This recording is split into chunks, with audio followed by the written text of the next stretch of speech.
It all started with a small suspicion, but I didn't stop until I knew everything. And what I found changed my whole life. Wait until the end to understand why I was never the same again. The night it all started, I didn't get some loud sign or dramatic clue. Just a flicker, a glance, a half second too long. I walked into the living room, holding a cup of cocoa, and saw Emily shove her phone into her pocket, like a teenager hiding secrets. Her cheeks were flushed, her laugh sounded fake, and for a moment, just before the screen went dark, I caught the name M. I teased her, called it her secret friend. She laughed it off, changed the subject so fast it spun, said we'd be late for our son's school play. She smiled too hard, and I smiled too little. On the surface, we were a family rushing to support our child. Beneath it, something cracked. After the play, when she tossed her coat on the laundry chair, I checked the pockets out of habit. I found a bar receipt, expensive, 2 cocktails, dated the night she told me she was working late. My stomach dropped, but I heard our daughter calling from upstairs, asking for math help. So I folded the receipt, stuffed it into my wallet, and climbed the stairs with a smile I didn't feel. Later that night, I lay in bed, back turned, pretending to be asleep. Emily's breathing was too quiet. Then came the soft creak of the mattress and the whisper of her shoes on hardwood. I didn't move. I listened as she stepped carefully down the stairs. A few seconds passed. Then I ran to the balcony, peeked through the blinds, and saw her getting into a taxi. She didn't take a jacket. The next morning, I asked her casually if she slept well. She said she took a walk, needed some air. Her voice was breezy, but there was a red mark on her neck, faint, the shape of a kiss. She didn't even try to hide it. That was the moment I knew something real had shifted, not just in her, but in me. I ordered a hidden camera that day, disguised it as a charger, and set it up near the nightstand. My heart was beating too fast, but I acted calm. While I brewed coffee, I accidentally spilled some on her silk dress. She erupted, snapped at me for being clumsy, said I never paid attention. I wiped it clean, nodded slowly, and whispered an apology. She thought she won that round, but the game had only just begun. That night, while she was in the shower, I looked through her purse again. This time I found a wrapper from an expensive perfume I didn't recognize. Not the soft floral one she wore around the house. This was heavier. Something meant for hotel rooms and strangers. I folded it and tucked it beside the bar receipt. 2 days later, I was cleaning the garage. Behind a stack of tools and broken furniture, I found a box I didn't remember putting there. Inside, letters. Stacks of them, each folded carefully and tied with string. All addressed to Emily, all signed Mark. He called her his girl, wrote about their life in Paris, the hotel with the glass windows, and the nights they'd shared with no one watching. I read everyone, and then I put them back, exactly as I found them. I wasn't ready to confront her. I wasn't even angry. I was planning. The next morning, as Emily rushed to get ready, I saw her slide something into a drawer under a pile of laundry, a silver key. She thought I didn't see it, but I did. That night, after she fell asleep, I took it. My hands were steady. My mind wasn't. I searched the house, every closet and cabinet. Then I found it in the basement, tucked behind a stack of storage bins. A matte gray safe I'd never seen before. I tried the key, but it didn't fit. I ordered a lock-picking kit, overnight shipping. While she went to yoga, I watched videos and practiced on old padlocks. On the third try, the safe clicked open. Inside, cash. A thick stack. More than I'd ever seen us take out at once. A passport with her photo, but a different name. And 2 tickets to Paris. Departure date, 3 weeks from now. I grabbed the hammer nearby. I was ready to smash everything. But just then, I heard crying upstairs. My daughter again. I dropped the hammer and ran to her, held her until she calmed, kissed her forehead and tucked her back in. The next morning, I left the safe open, just enough to look like a mistake. Emily went to the basement to grab detergent. I followed quietly, watched her freeze in the doorway, stare at the open safe like she was staring down a ghost. Her hands shook. She said nothing, just slowly closed the door and walked out. Later, I listened from the kitchen as she made a phone call out back. "There's a problem," she whispered. "I think he saw the safe. We need to speed things up." That night, my son showed me a crayon drawing, our family sitting on a picnic blanket under a smiling sun, all of us holding hands. Something inside me cracked. Later, in the bathroom trash, I found it. A used pregnancy test. 2 pink lines. And I didn't know whose it was. I didn't sleep that night. I just sat at the kitchen table, turned over one of my son's drawings and began writing. My hand trembled only once. This was no longer a question of if. Now it was only about when. The air between us changed after the safe. She never mentioned it, not a single word. But her movements were sharper, more careful, like someone walking barefoot in a room full of glass. She smiled too easily, talked too much about small things that didn't matter. And for the first time in years, she didn't leave her phone unattended. It followed her everywhere, like a child with separation anxiety. I said nothing, just watched. I waited until Saturday morning, when she left early for her wellness workshop, and went straight to the basement. The safe was still locked, but something about the space behind it felt off. I started moving boxes and bins, checking the corners until I found a second compartment, thin, built into the drywall behind the shelving unit. It wasn't locked, just wedged shut. Inside was a folder, one of those cheap plastic ones you get at a supply store. I opened it on the workbench, barely breathing. Bank transfer receipts, names I didn't recognize, numbers that didn't make sense. Money moved from our joint account into an offshore shell bank in Belize. I felt my mouth go dry. My mind tried to push it away, say it was a mistake, an error, anything. But it wasn't. It was her handwriting on the notes, her signature on the forms, her fingerprint literally smudged on one of the pages. She wasn't just leaving. She was robbing me to do it. That night, I installed a voice recorder under the nightstand. Small, silent, triggered by sound. I didn't know if she'd talk. I hoped she would. I didn't sleep. Just lay still, eyes closed, breath even, pretending. And around 2:41 a.m., the recorder caught her whispering, not to me, to him. Mark, he left the safe open. I think he knows. You need to hurry. I don't care how messy it gets. I just want out. She called me a blind fool, said I didn't notice anything, laughed softly, and my heart burned without making a sound. The next morning, she stood in the kitchen making pancakes like she hadn't just destroyed our life one word at a time. She kissed our daughter's forehead, asked our son about his science project, and smiled at me like none of it happened. I smiled back. She thought she still had the upper hand. That was the only thing keeping her careless.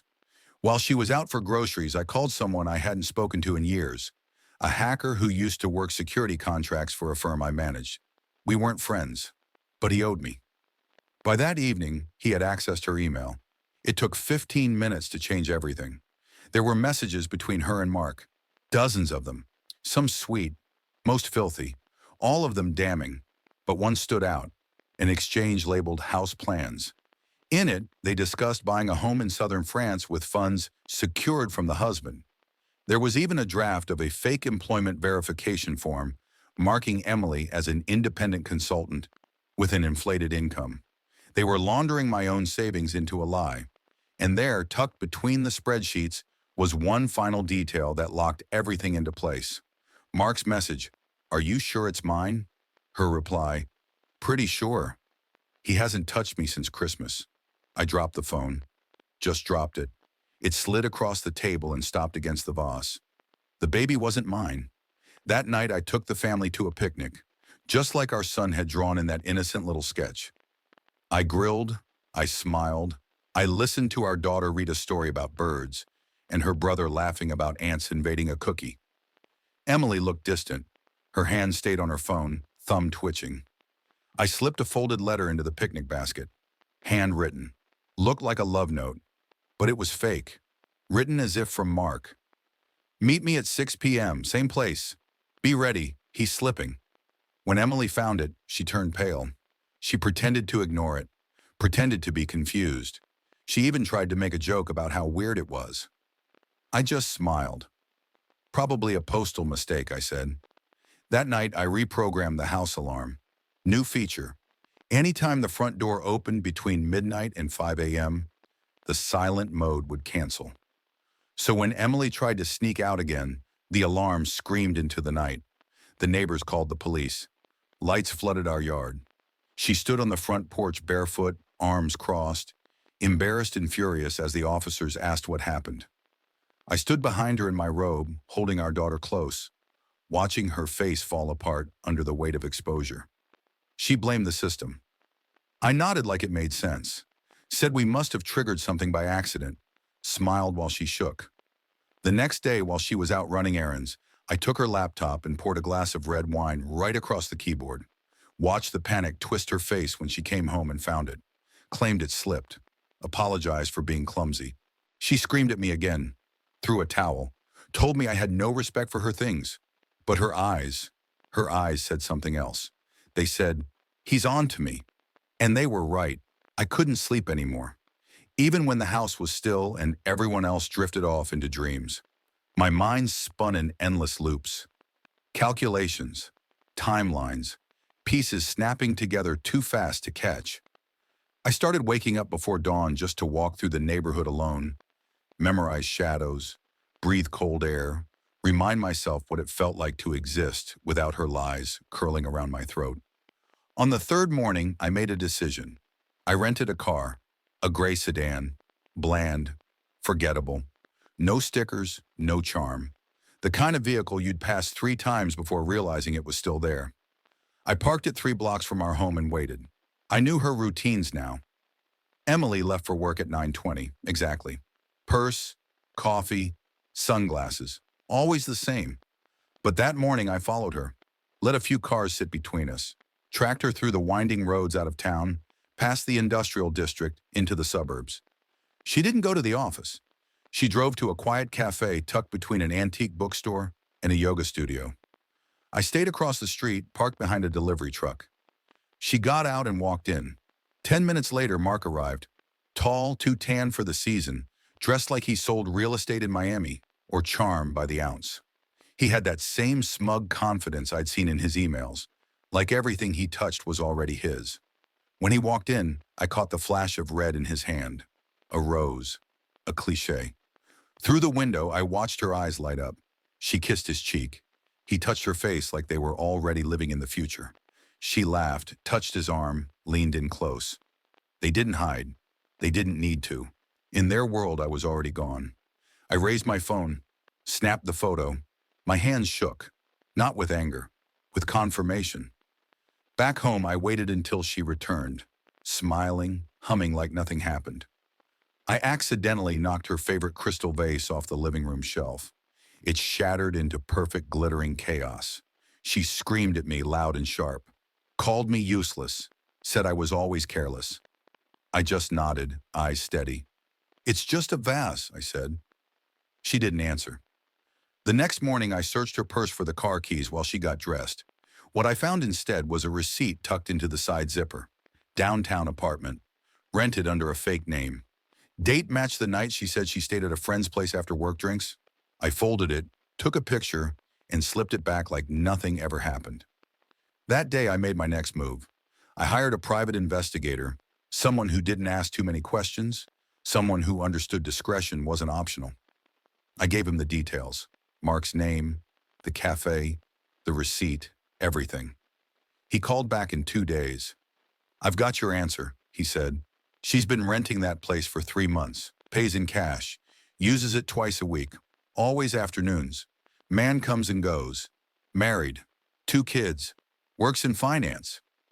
I didn't respond at first, just stared out the window at the backyard where my daughter played with our dog, pink chalk on her fingers, a smile wide enough to tear my heart. "Thank you," I said. "Keep watching." That night I made cookies with the kids, laughed, played a round of Monopoly, let my son beat me and pretend it was a fair win. I tucked them in with soft hands, gentle smiles. Then I sat at the kitchen table, flipped over one of the drawings from the picnic, and wrote a plan on the back.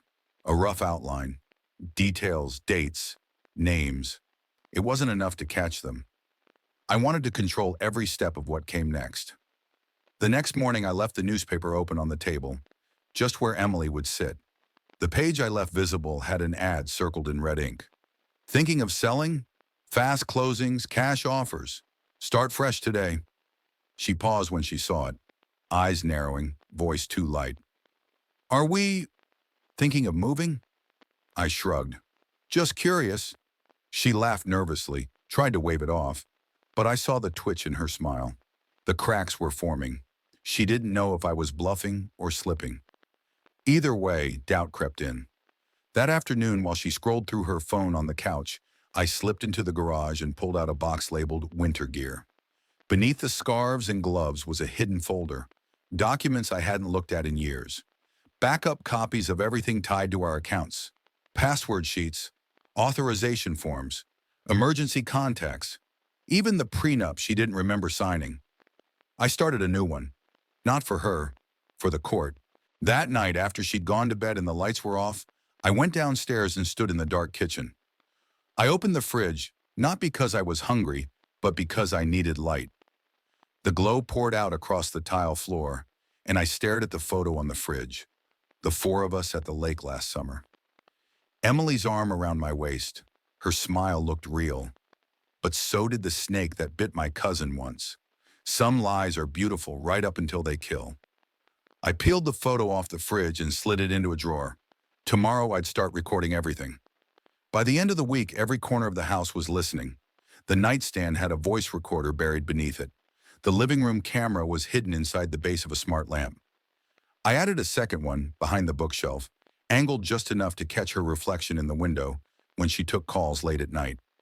She never noticed. She thought I was still the man who couldn't set up the Wi-Fi.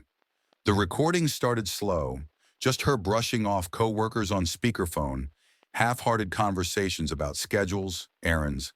But on the third night, I caught something else. She whispered into her phone at 12:36 a.m., curled up in a blanket on the sofa. I'll transfer the rest next week. He won't notice. He's too focused on the kids, blind as ever. Her voice twisted into a laugh I didn't recognize. Mean, quiet, satisfied. Then she called me a fool. Said I was too busy playing house to realize I was funding their future.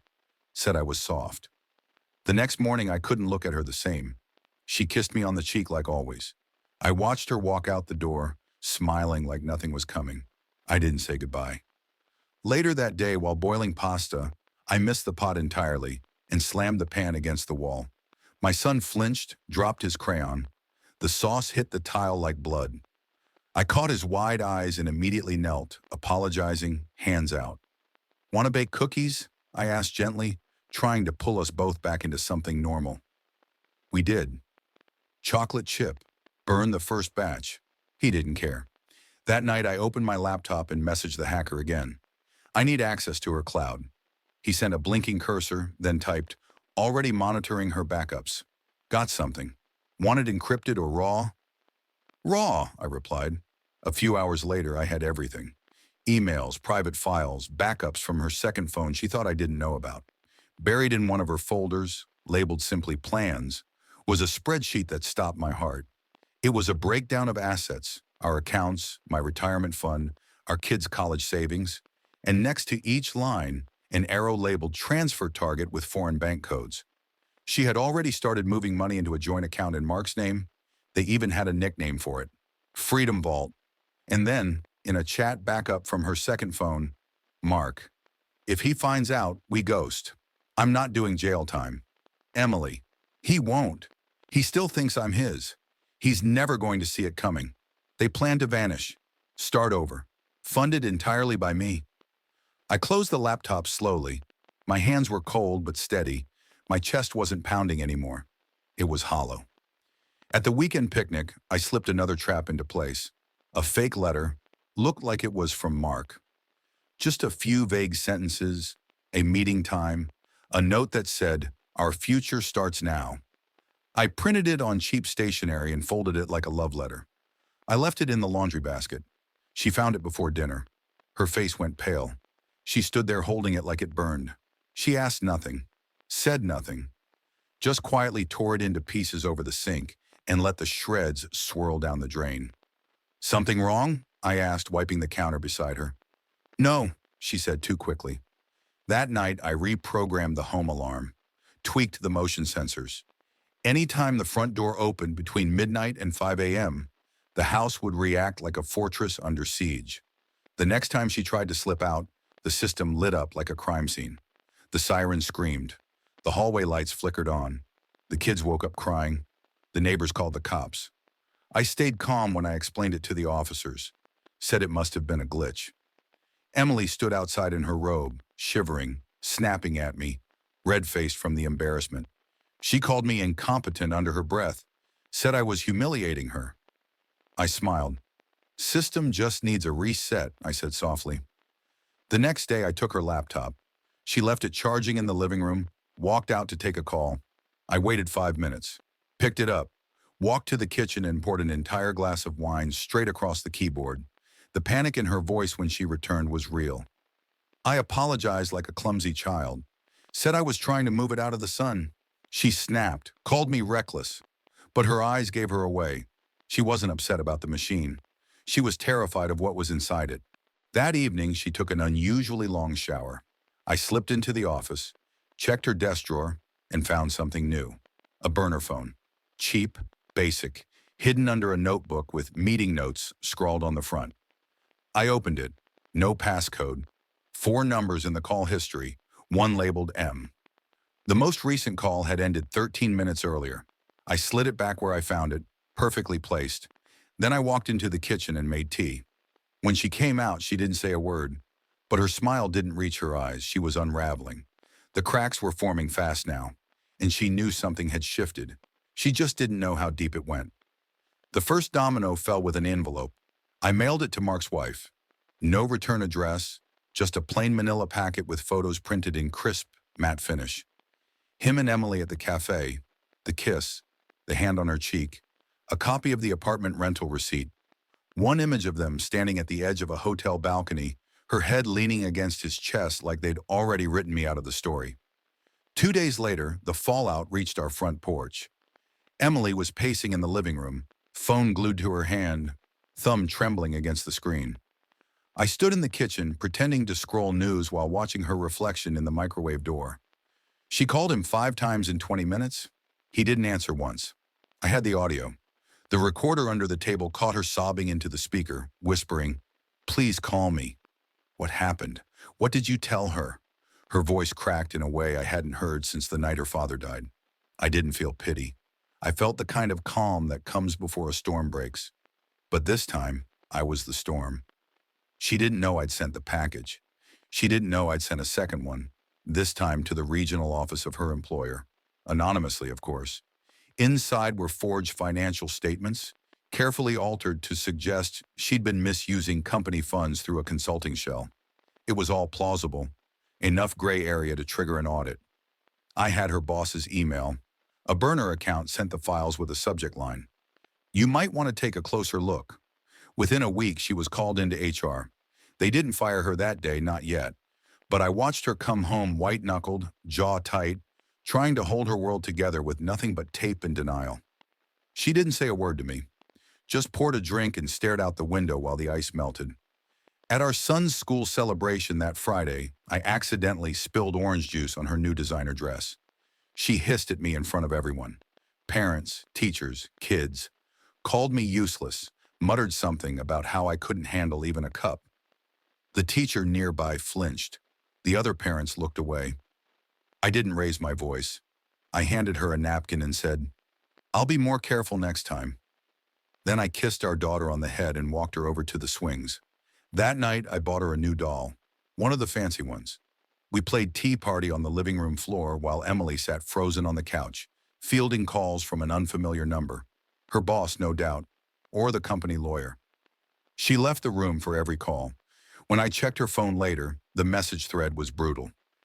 "Emily, the documents are serious. We're conducting a formal review. You need to prepare for a third-party audit." I smiled in the dark. The next morning, while she showered, I listed our shared car for sale. By afternoon, it was gone. I used the cash to buy train tickets to the coast. Just me and the kids. A little getaway. I didn't ask her if she wanted to come. I didn't even tell her we were going. That evening, I packed their bags quietly while she sat in the backyard, staring blankly at the garden she never once helped plant. She had another missed call from her lawyer. She didn't answer it. On the kitchen table, I left a note. Taking the kids for some air. Don't wait up. She didn't follow. Didn't ask when we were coming back. The kids didn't ask questions. They laughed as I loaded their things into the car, arguing over who'd get the window seat. I smiled, played music they liked, bought them fast food on the way out of town, and promised a beach picnic. When we stopped for gas, my son pointed to a billboard with a family in sunglasses and said, "That could be us." Maybe one day, I thought. At the beach, they ran in the surf while I sat beneath a wide tree and watched the sun fall low. I snapped a photo, not for memory, but for evidence. Proof that I could still give them joy without her, that I could be calm, present, whole. Meanwhile, back at home, I knew exactly what was waiting for her. A call from her manager, another from HR, a scheduled audit date, the slow rot of a reputation collapsing from the inside, the whispers from coworkers, the look people give when they know your title no longer protects you. I also left her a small gift, a half-empty box of her favorite chocolates sitting on the counter. Our kids had eaten the rest on the drive down. She'd know I left them there on purpose, and she'd know I wasn't angry. I was finished pretending. The trap began with a delivery, a shipment of antique furniture billed to Emily, scheduled for a luxury townhouse on the other side of the city, the same address listed on a lease tucked into her secret email folder. It was supposed to be her new beginning, a place to start fresh with Mark. She'd ordered everything weeks ago: vintage French cabinets, velvet armchairs, imported rugs, all of it purchased with funds funneled from our joint account. But I had already rerouted the shipment. The address now pointed to a rented warehouse on the edge of town, a dusty space full of broken shelves and flickering lights, protected by a keypad code I changed daily. When the delivery truck arrived and called to confirm the destination, I answered in a voice 2 octaves higher, pretending to be her assistant. Signed off on the receipt and watched the GPS tracker blink right into the trap. 3 hours later, the phone rang. Emily burst into the room, her face pale, voice already trembling. "The furniture's gone." I played dumb. "What furniture?" Her hands trembled as she pointed to her laptop, showing me the invoice. "I've been saving for this. It was all scheduled. It just vanished." I stared at the screen, nodded slowly, then said, "That sounds serious." She didn't like that. By evening, she was full-blown hysterical. She called the delivery company 5 times, screaming by the third. I stayed silent, sipping tea in the next room. She collapsed on the couch, muttering to herself. It got loud enough the neighbors knocked to check in. I answered the door with a smile, assured them everything was fine. Behind me, Emily was pacing like a caged animal, her voice hoarse from shouting. The next morning, I sent Mark a message. Anonymous, encrypted. It was short, just enough. "She's leaking client data. Better make sure she's not selling your secrets next." I attached a few fake documents, a mock draft showing Emily forwarding emails to a competitor address. Nothing traceable, but real enough to raise eyebrows. By sunset, he was standing on our front lawn. Mark, in person, livid. He didn't knock, just shouted her name. Loud, wild, reckless. I watched from behind the curtains as he paced back and forth, shouting about betrayal and lies and missing files. The neighbors came out again, whispered to each other, pulled out phones. One of them started filming. Emily ran outside in bare feet, tried to calm him down, swearing she didn't do anything. Her voice cracked. He wasn't listening. "You told me you had it under control," he yelled, pointing at her. She reached for him. He pulled back, pushed her away. That was when I stepped outside, calm, composed, leaning on the doorframe like a man stepping out to check the weather. "Everything okay out here?" I asked. Mark turned to me, eyes blazing. You knew. You did this." I tilted my head. "Did what?" He took a step forward, then froze, maybe realizing just how many phones were pointed at him. "You're insane," he hissed at Emily, then stormed off. Tires screeched as his car peeled out of the driveway. Emily stood in the middle of the lawn, hair tangled, face streaked with tears. I stepped past her and handed her a small object, the warehouse key. She stared at it like it might explode. "You were looking for this," I said. Then I walked back inside and shut the door. She didn't follow. Later, I found her sitting on the back steps, knees pulled to her chest. She didn't speak when I brought the kids home from the beach. Just watched them run inside, their laughter echoing down the hallway. The next morning, I tripped in the hallway and smashed her favorite chair, the one she'd bought after her first bonus. I claimed I lost my balance, offered to glue the pieces. She didn't even argue. She just picked up one of the broken legs, stared at it, and said, "It's all falling apart."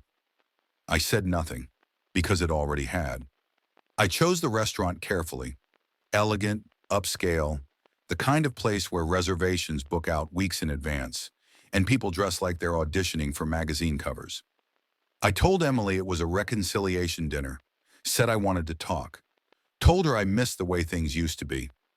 She took the bait instantly. She spent 2 hours getting ready. I watched her curl her hair with the same precision she used to hide bank transfers.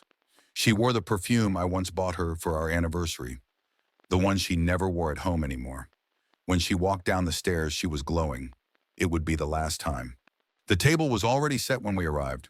Low candlelight, a view of the city. I made small talk, asked about her day, pretended not to notice the tightness in her jaw or the way she kept checking her phone. She thought Mark might still call. He wouldn't. The waiter approached, asked if we were ready for the house special. I nodded. He returned 10 minutes later, with 2 dishes and something extra, hidden inside Emily's covered plate, a small black recorder. The moment she lifted the lid, it clicked on, and the sound of her own voice filled the space. "He won't notice. I'm using the joint account. Mark says the French coast is cheaper this time of year." Gasps rippled from nearby tables. Forks froze midair. One couple leaned in, eyes wide. Another whispered behind a napkin. Emily's hand shot to the recorder, but it was too late. The next clip played. "It's not his. He hasn't touched me in months." The voice was hers. Calm, proud, crystal clear. I stood slowly, folded my napkin, and placed it on the table. Her face was frozen, pale, eyes wide. She opened her mouth and closed it. The words never came. "I'll let you cover the bill," I said. Then I walked out. Outside, I wasn't alone. Mark was there, waiting. His nose looked crooked. His eyes were bloodshot. He started toward the door, stopped when he saw me. I didn't hesitate. My fist landed square on his face with a solid crack that echoed across the sidewalk. He stumbled back, groaning, hands over his mouth. People screamed. Someone pulled out a phone. I looked straight at the lens. "Let them record." The cops arrived within minutes. He was still shouting, trying to explain, bleeding. They cuffed him anyway, disturbing the peace. Probable fraud. Something about a stolen identity from his firm came up in the report. I didn't stick around for the details. I got in my car and drove home to the kids. They were outside tossing a ball back and forth on the lawn, laughing so hard they couldn't breathe. I sat down on the steps, watched them play, let the quiet wrap around me. That night after they were in bed, I went to the backyard. I built a fire in the grill pit. Then I brought out every piece of her life she tried to use against me. The letters, the photos, the receipts, the burner phone, the silk blouse she wore the night she lied about working late, her favorite heels, the fake passport. One by one, I tossed them into the flames. They curled and blackened, the ash rising like ghosts. When the fire burned low, I scattered what was left into the wind. She texted the next morning, "Please, we need to talk." I didn't reply. Instead, I went to the courthouse, filed for divorce, filed for full custody, attached everything, recordings, photos, documents, even a timeline built off the digital forensics. When the court date came, I said nothing but the truth. She said nothing at all. The judge ruled in my favor. Custody awarded, house transferred, financial restitution ordered. She left with nothing but her name, and even that felt hollow now. I didn't celebrate. I packed the kids into the car and drove them to our new home, a 2-story place near the woods with a wide yard and the space to breathe. The first thing I built was a tree house. We painted it sky blue. They called it the Fort of Secrets. We baked cookies the next weekend, messed up the measurements, ate them anyway. I gave my son a new bike, promised I'd teach him how to ride, and that night, for the first time in what felt like forever, I fell asleep with no cameras running, no alarms waiting, no questions hanging above my head like knives. just peace. That's all for now, folks. Thank you for being with me today and listened. And if you liked my story, please subscribe, hit the like button, and comment below what you think about all this, and what would you do if you were me. Also, don't forget to check my other stories in description below.